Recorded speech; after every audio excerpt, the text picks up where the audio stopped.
Good morning. You are watching DeProgram with Ted Rall and Jamarl Thomas. It is Monday, April 27th, 2026. Good morning, JT. What's going on, man? How you doing today? I'm doing pretty well. Slow news weekend, nothing much going on. Really? So another assassination attempt against President Trump. Cole T. Allen, 31 years old, from Torrance, California, is accused of attempting to assassinate President Trump. And he seems to be fitting sort of a new profile for American presidential would-be assassins or assassins like Luigi Mangione, alleged assassins. Well-educated, from good families, and very intelligent, very articulate, not crazy and wild. We'll be getting into the assassination attempt at the White House Correspondents Dinner, as well as all the political ramifications of that. King Charles III and Queen Camilla of the UK are visiting Washington, D.C. today.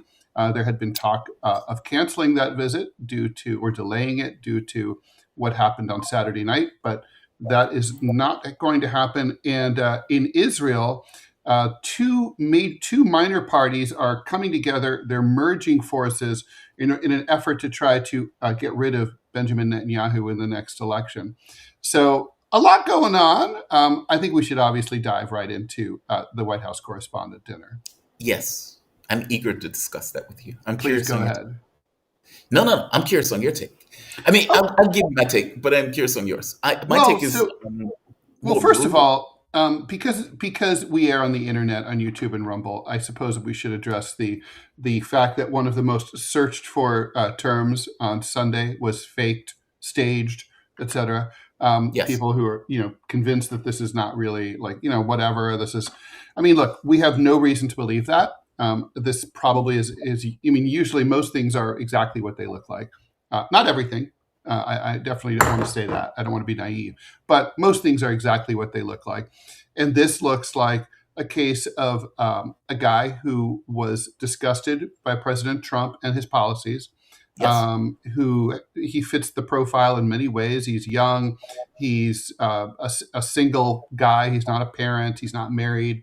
And he was very upset about the assassination of Venezuelan fishermen, about the genocide in Gaza. And, I thought his alleged manifesto that he posted online, one thing that really jumped out to me was basically no one else is going to take care of this. And I thought that was super worth exploring here. Obviously, we have to be super careful about the way that we talk about this. Yes. But what's going on with President Trump? I think a lot of people who love what he's doing, obviously, are not going to at all connect to what I'm about to say.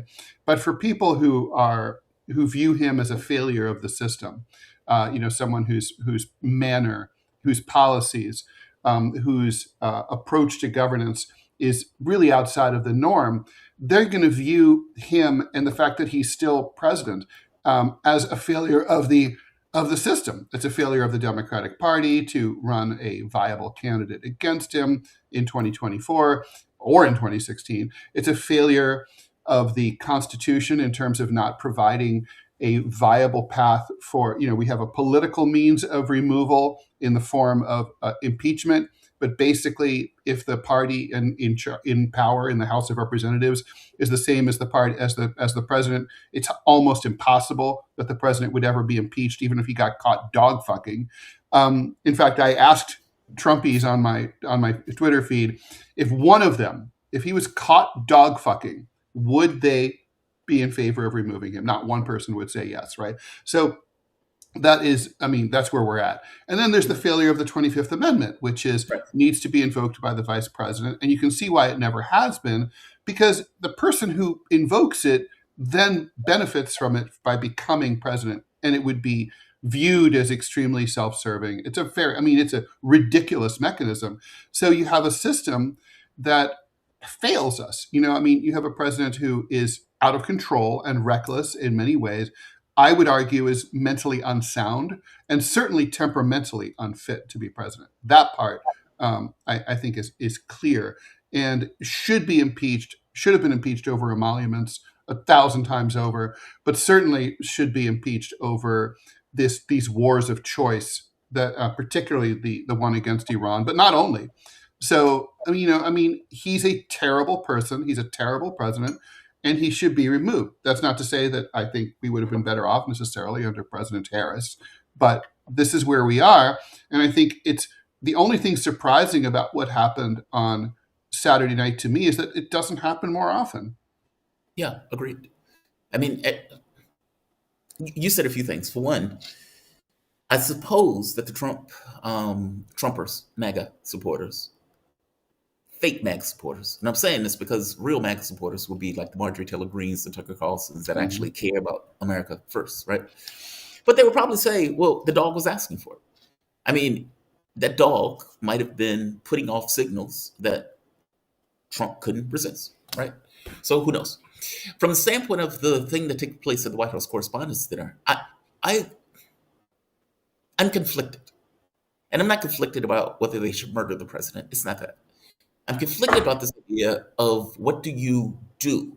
I've mentioned this point before. If I was a German citizen in World War II that thought my government was full of maniacs and lunatics and psychopaths, what do I, as a German citizen, do? And the irony of it is, in his document, in the manifesto that he put out, one of the things he put out, as you point out, what am I to do? I'm a Christian. I believe in, it's not that I turn the other cheek. I turn the other cheek if I'm being oppressed. I'm not being oppressed. He explicitly put it out. I'm not being oppressed. It's other people that are being attacked by this lunatic maniac government. And whether that's the murdering of fishermen, whether that's the genocide in Gaza, whether that's this war of aggression, all of these things bespeak of an empire gone insane.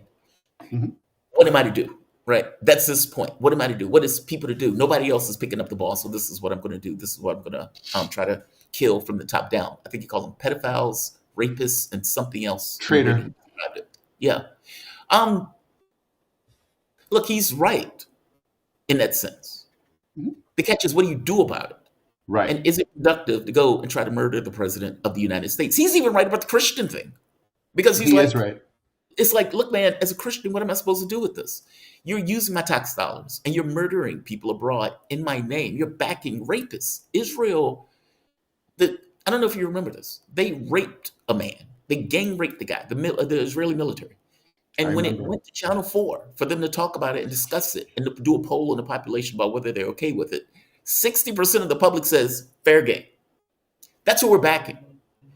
And so if you are a person of conscience, what do you do? If you're a pedophile in the United States and you're an Israeli national, the Israelis will welcome you back and not extradite you to the United States. Yes. So what do you do? And he came to the conclusion, I need to kill the top of the ticket. What he misses in that, though, is it's not just Trump, meaning this is U.S. policy. They act like Trump, yes, his manner is more grotesque. True. But Joe Biden had no issue getting us involved in the Ukraine war, like pushing NATO to the borders of Russia and everything else. Hundreds of thousands of people. Gaza genocide was mostly under his watch. Under Joe Biden. So it's like, I get it that Joe Biden is cancer and he's not long for this world. But if you're going to whack somebody, it's not just Trump that you're going after. I guess my point is, it's an indictment of the system itself. It's not about any particular political party. Both are run by psychopaths. Trump may be the fullest expression of that psychopathy, but all of these people are sociopaths. So I understand where he's coming from. I am sympathetic to what he wants, right? I just don't know how you get it. And killing Trump doesn't get you there. No, I mean, let's face it. What would happen? What would have happened if today we were talking about when the president was going to lay in state and his funeral was going to be? What would happen is that, of course, J.D. Vance would be the president of the United States. Trump, MAGA world would be going absolutely insane and saying that there needs to be retribution against the left. There would probably, this would create more of a sort of a Reichstag fire moment. For people who used to compare the Reichstag fire, 9/11 to the Reichstag fire. Let's be clear. Okay, the Dutch anarchist, he really did do it. He did set the Reichstag on fire. That guy was guilty.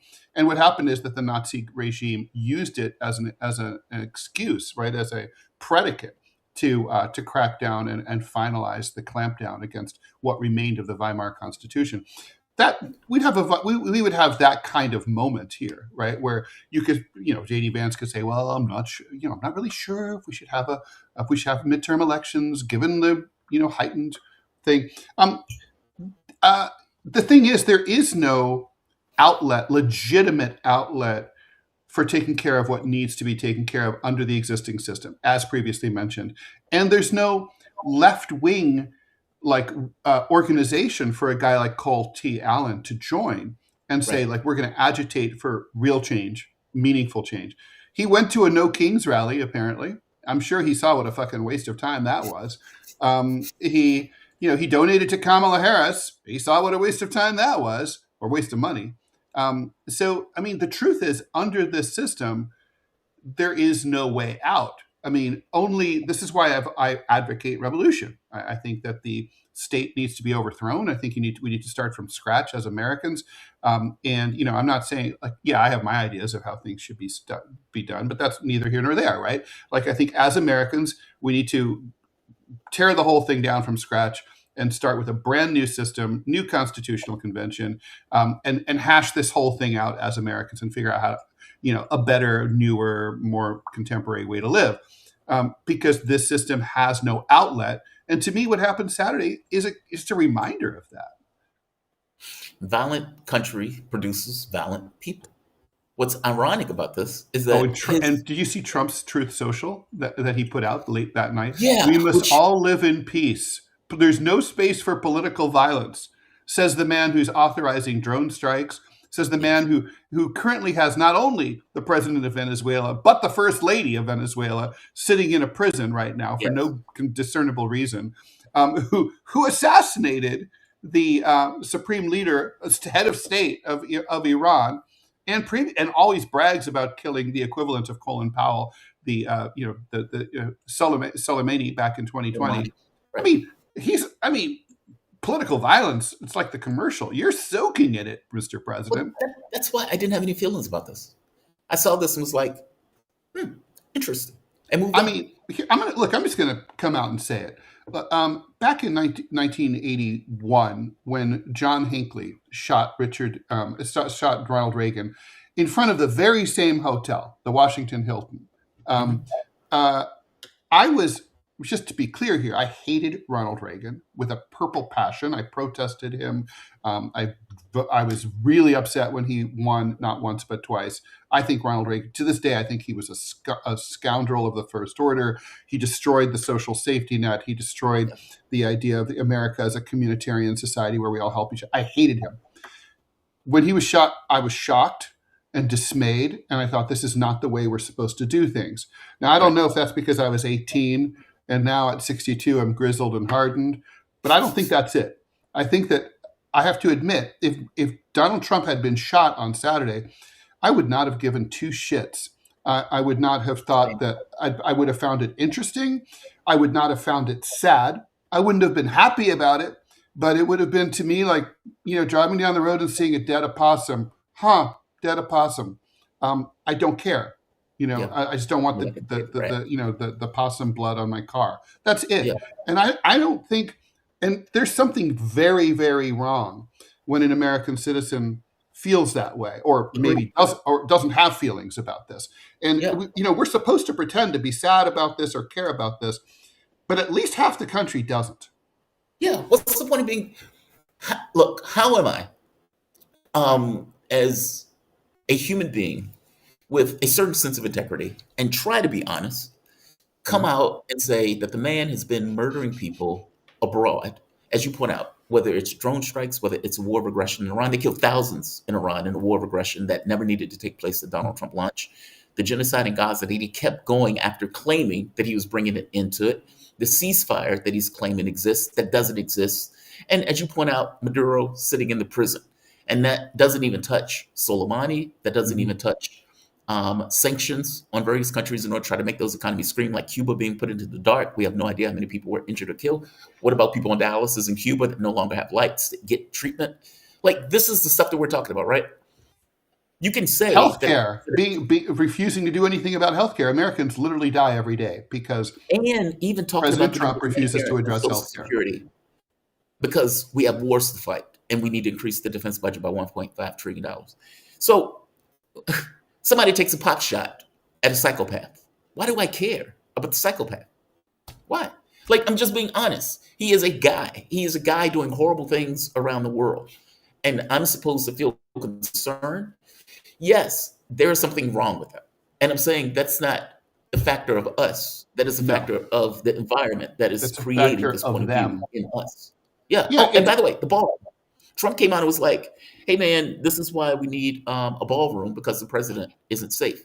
The irony what? of it is, It would never have been there. they didn't even have metal detectors.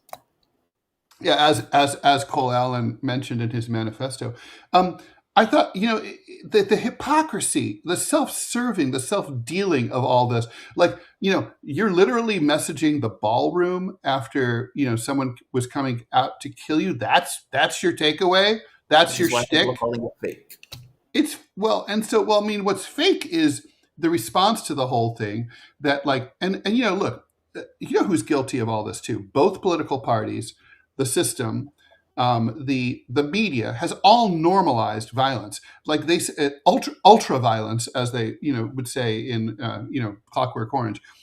Yeah. You have a it's kind of baffling. They'll say things like, oh, like a mainstream organization like the New York Times will say like, Trump, took out Soleimani. No, he didn't date him. He didn't take him out on for wine. He blew him up. He murdered him and blew him into bits of protoplasm. Is what he did to him. Killed, assassinated, bombed. All works for me. But the point is, this reminds me of. Did you ever see the Chinese movie Hero that came out? Yes. It was so. Jet Li. Yeah, Jet Li. Good movie. Great movie, actually. I've seen it movie. Yeah. many times. It was kind of the China's answer to Crouching Tiger, Hidden Dragon, which was Taiwanese. Anyway, so it's about the first emperor of China, right? He spends his entire career as a warlord during the Warring States period, murdering, assassinating, slaughtering, and conquering all his rival kingdoms. And finally, after he kills the last one and murders and God knows how many millions of Chinese people died. He's now unified China into one state. And he's like, now we must all live in peace. Of course, how convenient for your ass, right? I mean, that's Donald Trump. Like, let's all live in peace, except maybe he went straight back to the White House and signed off on a drone strike like 2 hours later.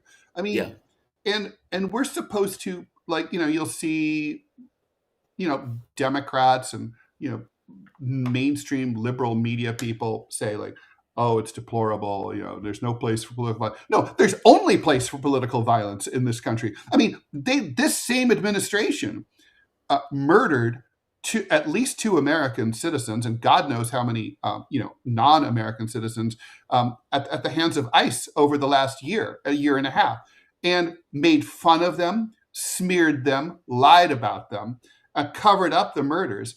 And I mean, literally, all these people were doing is protesting peacefully American policy. I mean, political violence, that's all we know. I think the thing, agreed. It's not just political violence internally, but externally also, right?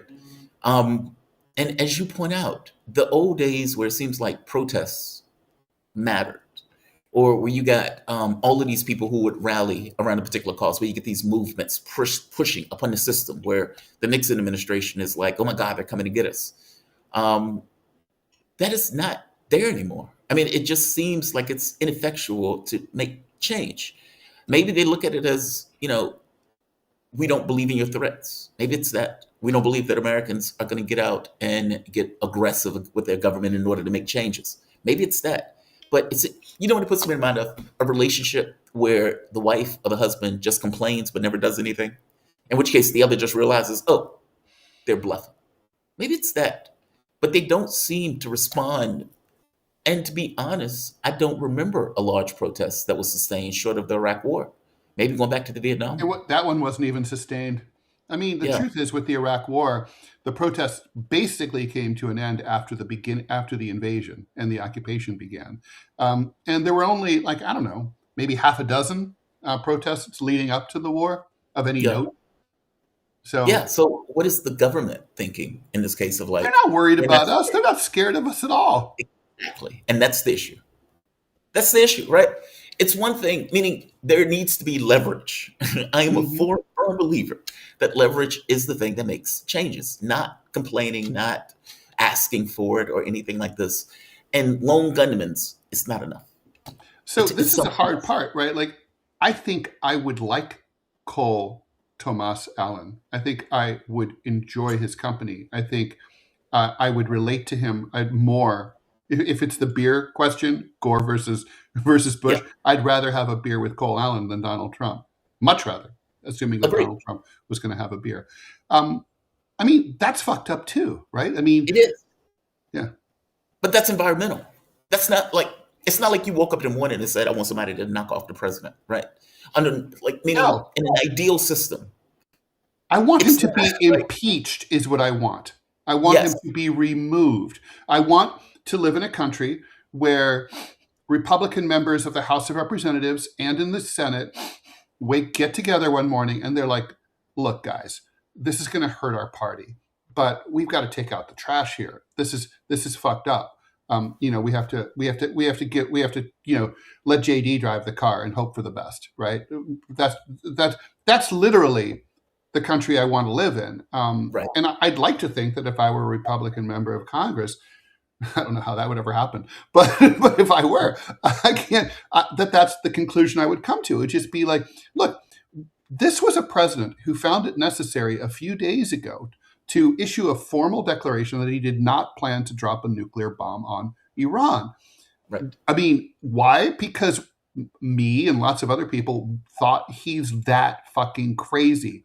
If the American people think that their president is that fucking crazy, that he's a Greg Stilson in the Dead Zone character who wakes Should up be. in the middle of the night and wants to end the world, he's got to go. Yeah, agreed. And you know what it is? Our system is based on good faith, Mhm. which shouldn't be extended. Right? No. Like even the way that you point out, like the 25th Amendment, where you can take out the president. Okay, but that requires this notion that the vice president is working in the larger interests of America, Hmm. which I don't buy that. And the same thing with Congress, right? It's assumed that Congress would be working in the best interests of America. Okay, Right. maybe that was true in the Nixon era, where Republicans were like, "Hey, Nick, hey, Tricky, you're not going to make it through this. You're going to be put Yeah, in a but cage. You're gonna they come down." look. I was alive back then. I remember it, and I watched it. Let me just tell you, it's true. They did that, right? In the end, but man, those Republicans, they went out kicking and screaming Did throughout they? Did 1973 and they? 1974. They defended the shit out of Richard Nixon until it just became untenable, and finally they came out of their hidey holes and they just. I mean, that's the difference, right? Now there's no sense that even 1, 2, 3 years in, the bullshit is there's no end to it. I think they would never end. Like I said, dog fucking on TV wouldn't matter. It does not matter. Ted Cruz got been defended. That dog had it coming. It's like that was a Democrat dog. That dog was a slut. Right. That Right. look at the way that dog pranced around with its cute fur. It's Yeah. like, It's like what man can resist this, right? This was a honey trap by the Democrats. I mean, literally of course, obviously, this president has betrayed his base, and you would think that they would turn on him, but they hate the Democrats even more than they hate being betrayed. And so, and look, right now, that's just the lay of the land. You and I could have had this exact, and we did have the same exact conversation under Joe Biden. The Democrats hated the Republicans more than they hated the fact that the president was senile, and which I ranted about all throughout Biden's administration. He was senile before he took the oath of office, but Yeah. but the point is that it's not. I want to be clear here. This is not a left versus right criticism. This is a system criticism. Yeah. So we have a lot of comments, and we owe it to them Yeah. to get to them. Should we? Shall we? Yes. Agree. And by the way, I agree with everything that came out of your mouth. Thank you very much. Yeah. Para Illegal, thanks very much for the donation. $5. I am a MAGA supporter. Okay, well, I do want to hear more about that. Okay, but thank you. Moby Bluff, thanks for the $2. Just want to echo Jamarl that these people are likely sociopaths. I saw this during my time in private equity consulting for the same firm Netanyahu was at. We shouldn't assume that they are like us. Yeah. I think that's a good, they're not like us. And even if they start out like us, they don't end up like us. Let's see. Okay, this is a request for you, JT, from Wandy. Oh my God, Jamarl needs to post a link or something when his show ends. I don't get notifications and I have to search.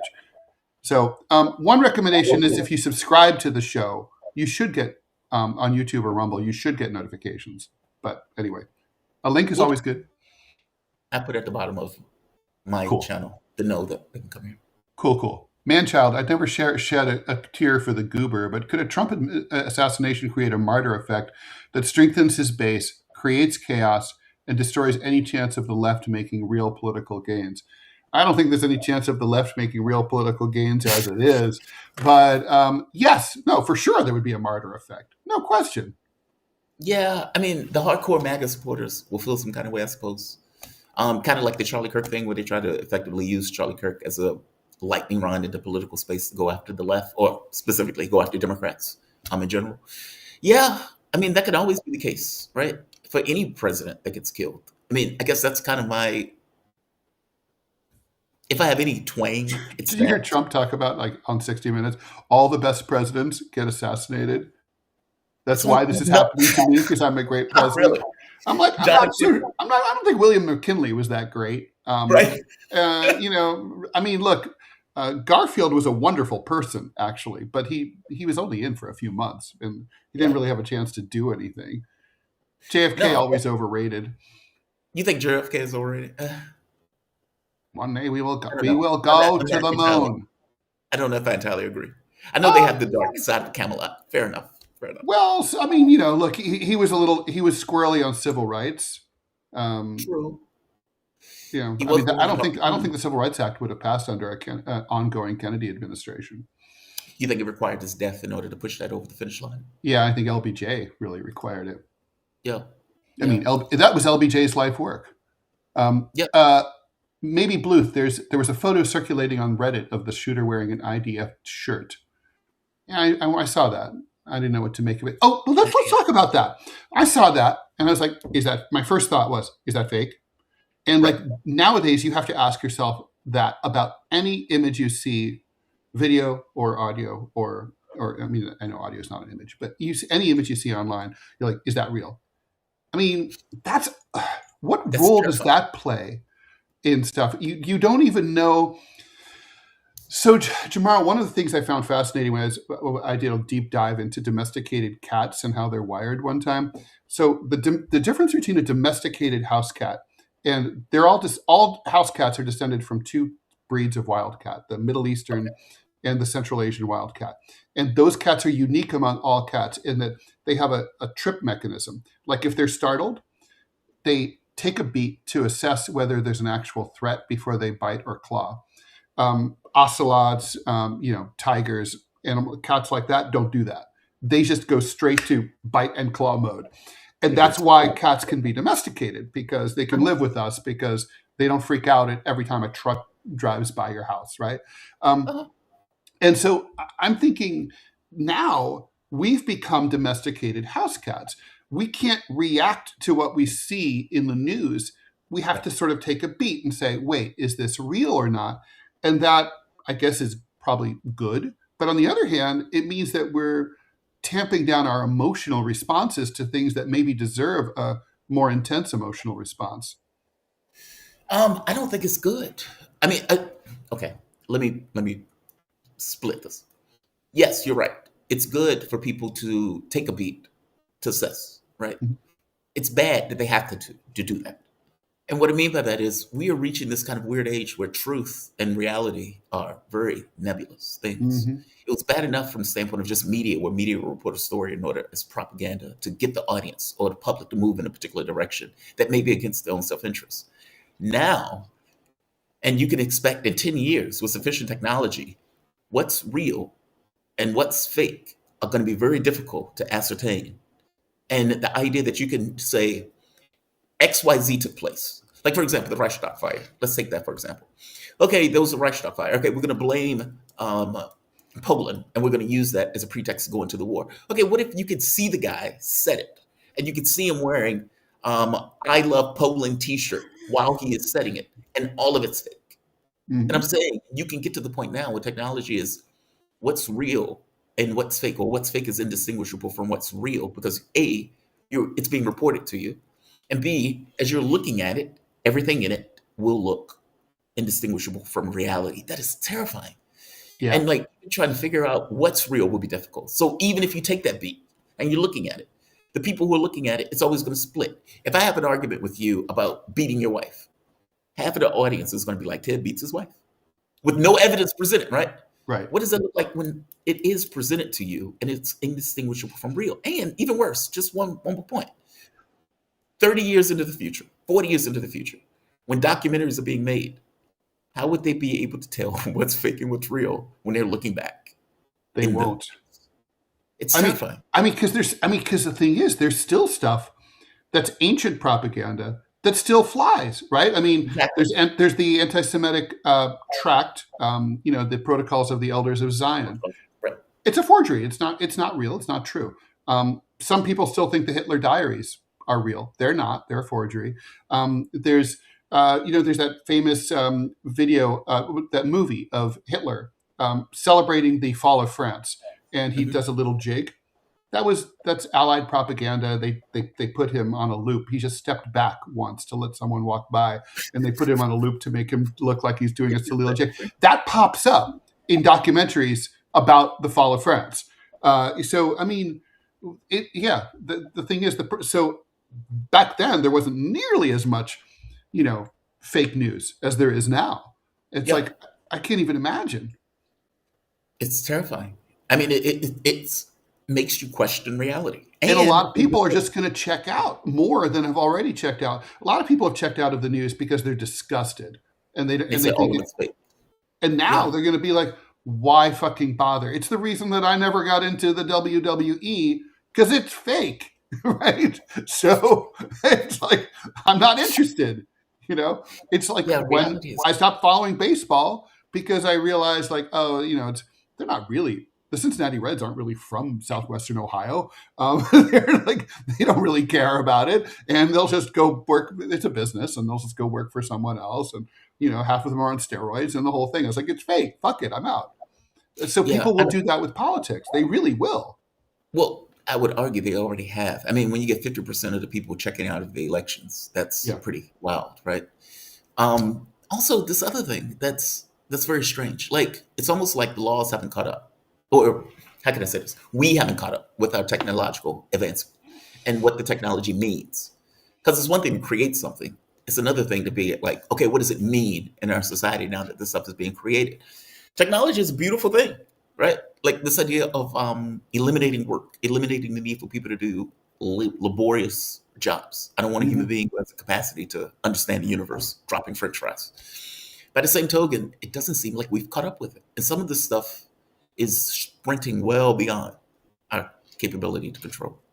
No doubt. This next question, Robbie is part of it. So, Robbie, by the way, do we have an ad by any chance? We do. You want me to go ahead and throw it up? Maybe wait, let's do this first, then you can do it afterwards. So, Sean Lewis, thanks for the question. If you could choose anyone alive to be the next president of the United States, who would you choose and why? Would like to hear Robbie's thought too. For me, it's easy. Tucker Carlson, because he's willing to apologize whenever he's wrong. That is huge. And I think that the guy's honest. I don't know how well that works in D.C., but he's my pick. President Ham Sandwich, because I don't think it's a person issue. I think it's the office issue. Meaning, what does Tucker Carlson, and probably I'm not going after you, I'm just pointing out, what does Tucker Carlson look like in a presidential role when he has a Congress to deal with, when he has a public to deal with, when there's I don't think it's the person. I think it's the position. I think part of it is the person, agreed. But the other part of this is the pressures that are put on people in that office. And I don't know how you get around it. I don't know if it's a person thing or an office thing. I think it's an office thing. I agree. But here's what the president's able to do. He has one thing Congress doesn't have. He has the bully pulpit. Yes. So you can get elected And then you call a press conference and say, okay, here's what I want to do. And Congress is going to fight me every step of the way. So every single one of you that's sitting on your ever spreading backsides needs to get on your phones and call your congressman and raise hell, because I'm not here to play games. I'm here to burn the system down. And I need you to be the gasoline. It's easier to hijack a plane than it is to build one. Agreed. And so that's what Tucker has. And And the controls are broken, though. oh, well, for sure. I mean, Yeah. no, listen, don't get me wrong. I mean, am I saying that that's a surefire thing? No. But what I'm saying is that if you're able to get someone in who literally cannot be bought because you're already rich, seriously, what are you going to offer Tucker Carlson more money? That's the last thing that the man needs. And I think he legitimately, honestly cares about the American people, because he's the only one, even on Fox News, who is going out actually addressing real issues. Because one thing that Tucker Carlson does, and this is pretty wild, he's a sportsman. He goes all these places to go hunting and fishing and stuff. So he sees these small towns in the middle of America that are literally being decimated. He sees the hopelessness. He's there. He sees it. I mean, JT, if you came here to Kalispell exists right now because it's a tourist trap. That's it. That's the reason that is here. The next town over, Columbia Falls, the aluminum plant closes. All the jobs are outsourced to China. The town is dying. Yeah. It is literally dying. Our governor does not care. Our congressmen do not care. Our state, our senators don't. No one gives a single solitary flying fuck whatsoever. And you can repeat that same story to small town, to small town, to small town, all over the entire country, and nobody cares. That's why Trump got elected. Listen to me on this. Trump got elected because he says, I hear you. He get elected because he says, I can fix it. Even he made that claim. But his big thing is that he said, I hear what it is you're saying. I care about what you're saying. And by the way, parenthetically, that's why he's losing approval now, because people no longer think he hears them. Well, Right. He says he doesn't. I mean, think about this. Ben Shapiro, famously on a clip last year, said, if you cannot afford to live in the town that you were born, then you should just pack up and leave, because you don't have any right to be there. So you should go and be a migrant. It doesn't matter if your great-great-grandparents built that place. It doesn't matter that your family's buried there. You just need to pack up and just go. Because frankly, you're too inept, you're too stupid, you don't deserve the legacy that was left to you. Meanwhile, this same guy is the one that says Israel needs to exist and we have to protect it because it's for God's chosen people, even though by themselves they can't afford to stay there or protect or to defend it. Trump is exactly the same thing. And that's what sets Tucker Carlson apart from everybody else, luggage and all. He is the only person in the public space with a big stage that will look in the eye and say, I was wrong. Please forgive me. I mean, I hate to be snotty, and this is paraphrases something that Trump said about John McCain, liking prisoners who, pilots who don't get captured. But I kind of prefer my political figures to be those who were right from the beginning. And I mean, there were millions, tens of millions of Americans who were against invading Iraq. Yep. And Tucker Carlson was a high-profile example of someone who relentlessly was in favor of it. I agree with you. I grew up Catholic. Penance is the defining sacrament of Catholicism. And I think it's really important to apologize when you've fucked up. Yep. We all fuck up. I fuck up. But I mean, I do think, and I don't trust someone whose judgment would lead them to make such a colossal mistake, because we all had the information needed to make the correct call at the time in 2002, 2003.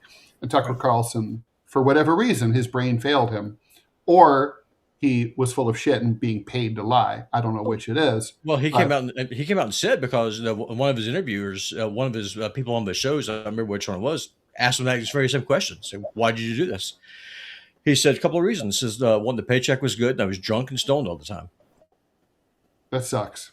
I mean, yeah, that's a horrible excuse. Yep. Well, he wasn't making an excuse. He's being honest. He's, I mean, I appreciate that too. I do. I mean, one of the things that, but it still sucks because many of us for were sure. not drunk and stoned, and maybe many of us who were drunk and stoned And still didn't make that. right, still knew it was wrong, right? Yeah. No, I agree. But now for the two of you, I gave y'all my answer. JT, I mean, you kind of went with ham sandwich because that's not an answer. I know that's not an answer. Is there anyone else? Is there anyone else that y'all can say that you think would be a better choice than someone who is able to get up and humiliate himself publicly? Because that's what an apology is. Yeah, that's true. I was wrong. Although I don't view it as a sign of weakness at all. Yeah, I view it as a sign of strength.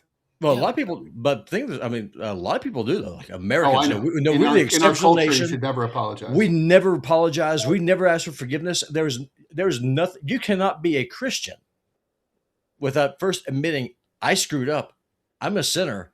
And the first thing you do is that you apologize to God and ask Him to save you. The second thing that you do is that if you've wronged somebody, you got that person face to face and say, "I'm sorry, I wronged you. The problem Please is forgive me." we're a churlish people, us Americans. Very much so. And I remember, like, the only time I ever apologized over a cartoon, man, that was a mistake. Never should have. I got eaten alive. It's like I lost a lot of business as a result. If I had just held firm and never rolled Donald Trump style and never apologized, it would have been better. I hate that. I still think I was right to apologize, but it was a bad move tactically. I know, but the mistake that you made though didn't cost the death of over 1 million people. Tucker's did. No. Well, that's true. So, He was and a all things in high-profile- scale, right? Yeah. No, I mean, look, I hate to say it. I'm going to go with ham sandwich also, because look, here's you got a picture. President Robbie West walks into the Oval Office on January 20th, and they show you around. They show you with a Resolute desk, and then they're like, "Mr. President, we have an urgent meeting right now in the Situation Room. Crisis in Mozambique. We need you to come downstairs." And then it's like you're surrounded by dudes with lettuce, as they call it in the military, right? Like on their uniforms and stars and big macho looking dudes, and they're like, and they're threatening you basically.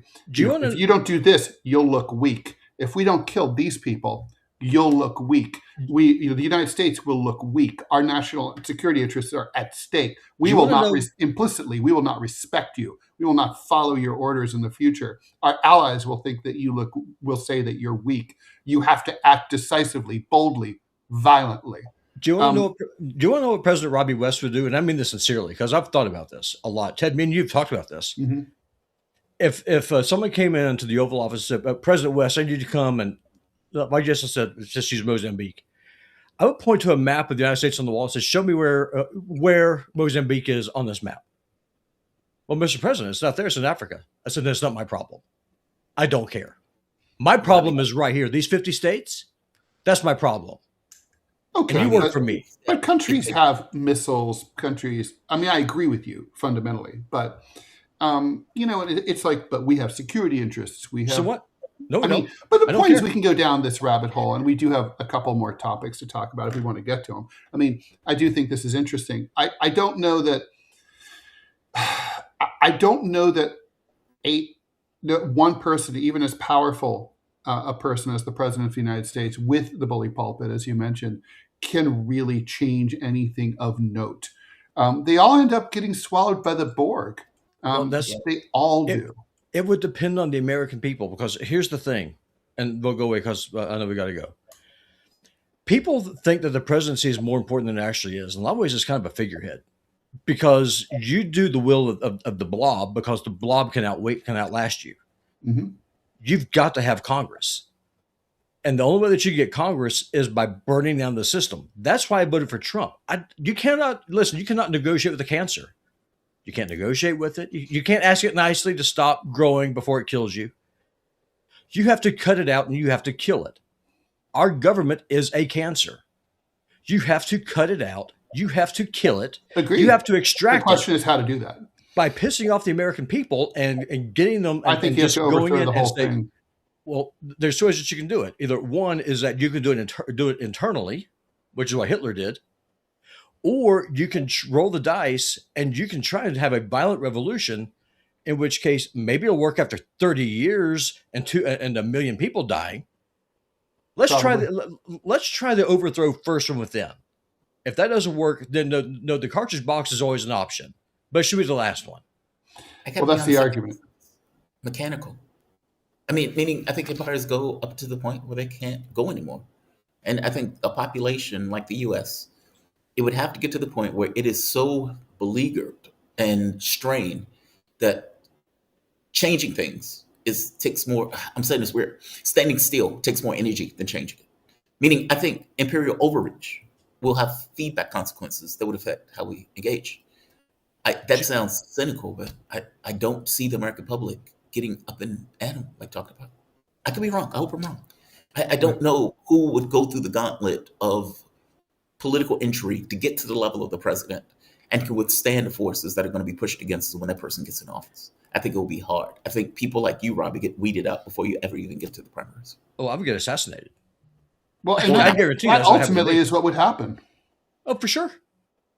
Listen, I mean, I would love nothing more than to run for Congress here in Montana against Ryan Zinke. The man's retiring. That's a complete and total waste of carbon. If there was ever a perfect example of a failed abortion, it's Ryan Zinke. All right.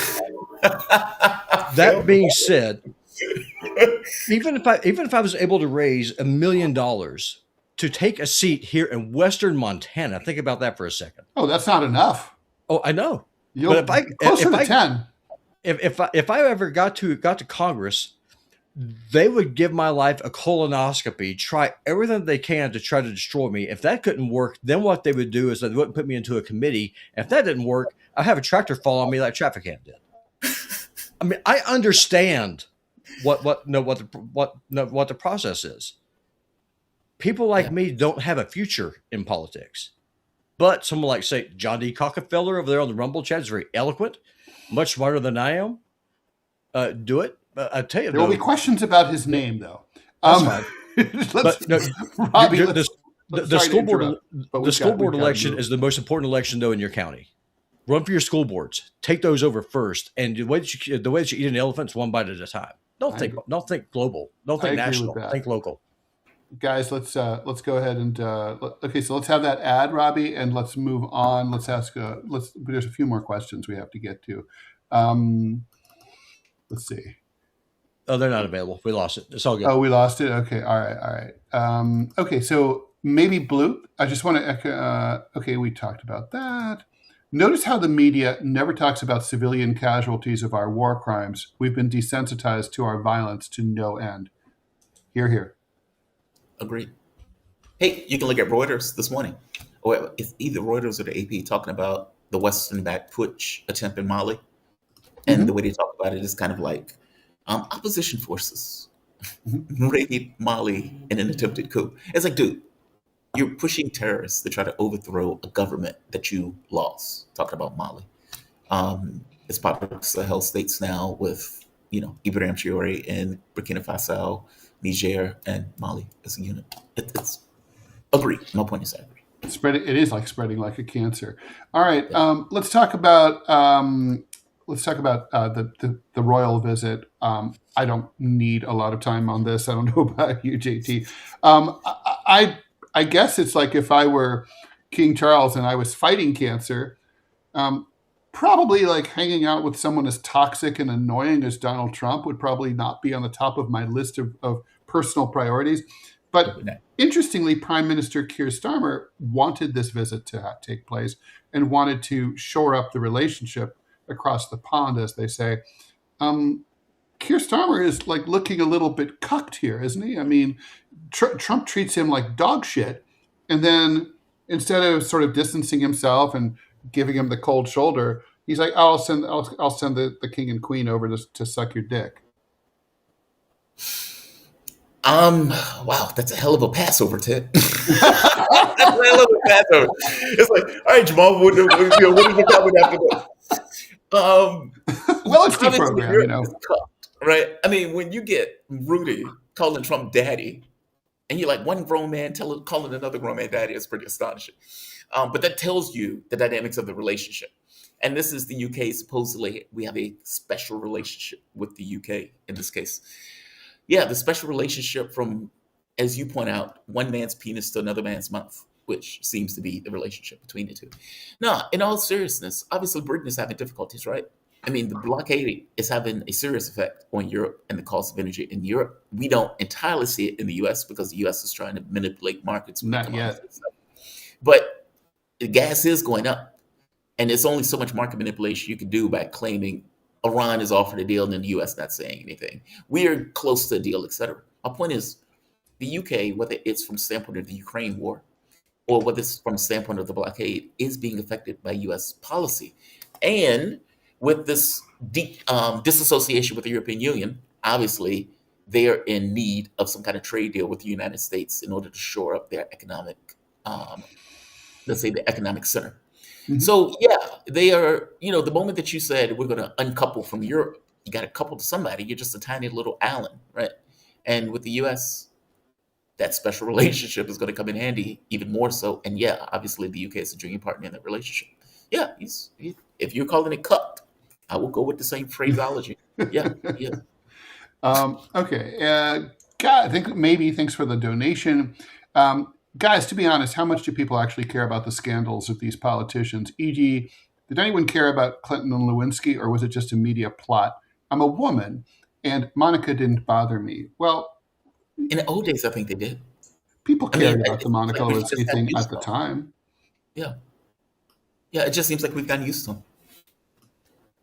Yeah, I think that's the thing. I mean, it's true. I mean, can you imagine if Richard Nixon came back and it's like, oh, so they basically they were going to impeach me because I tapped 120 phones.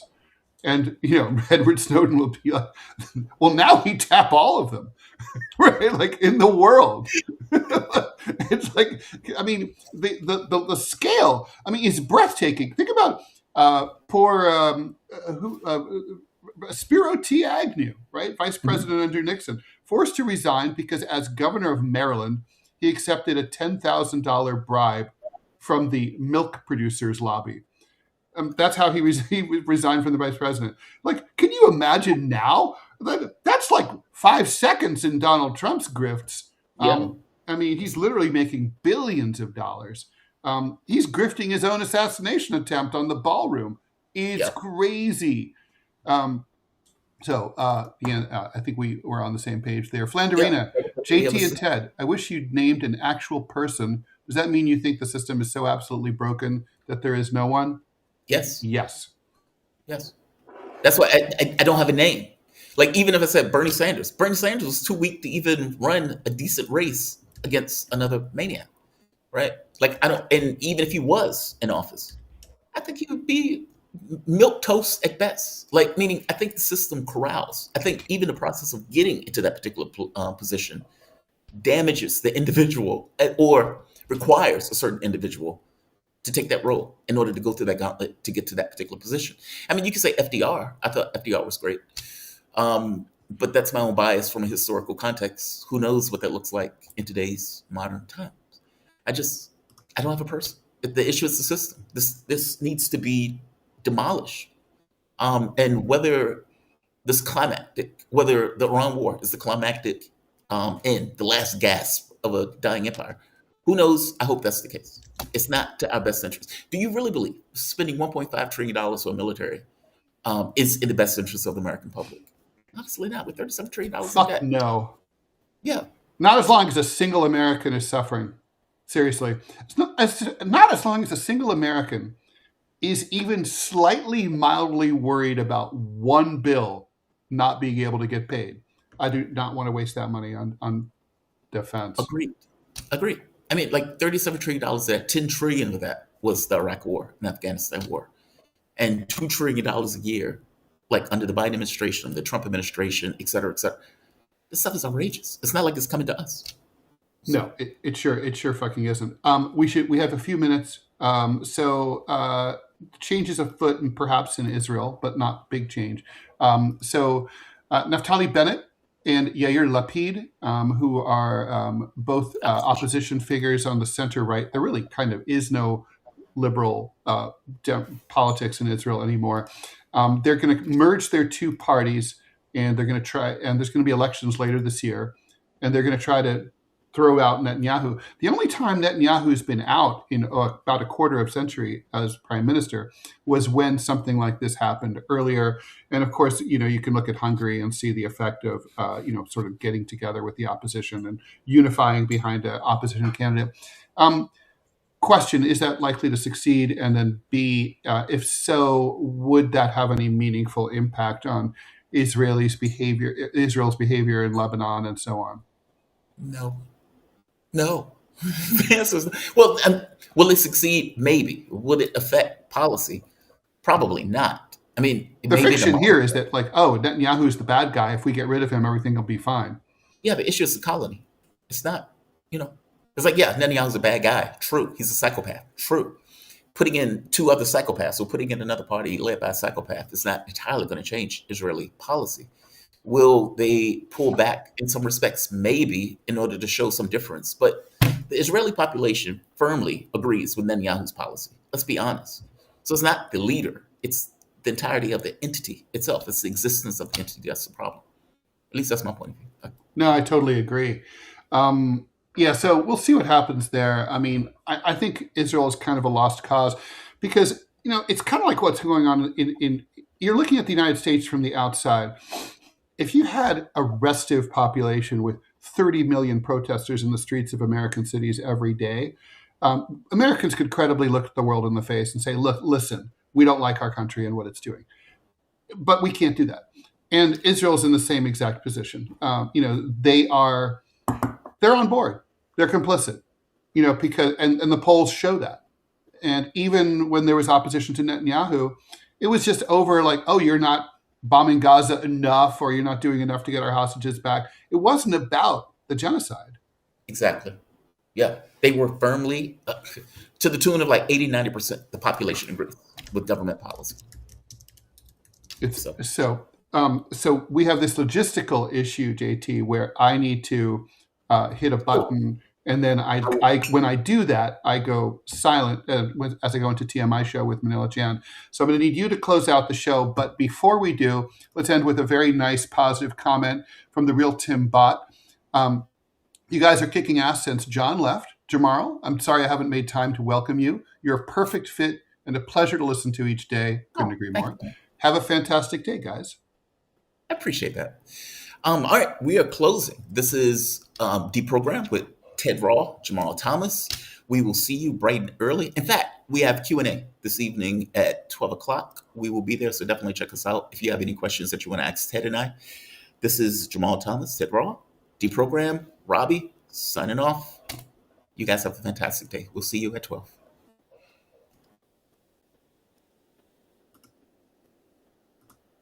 All right.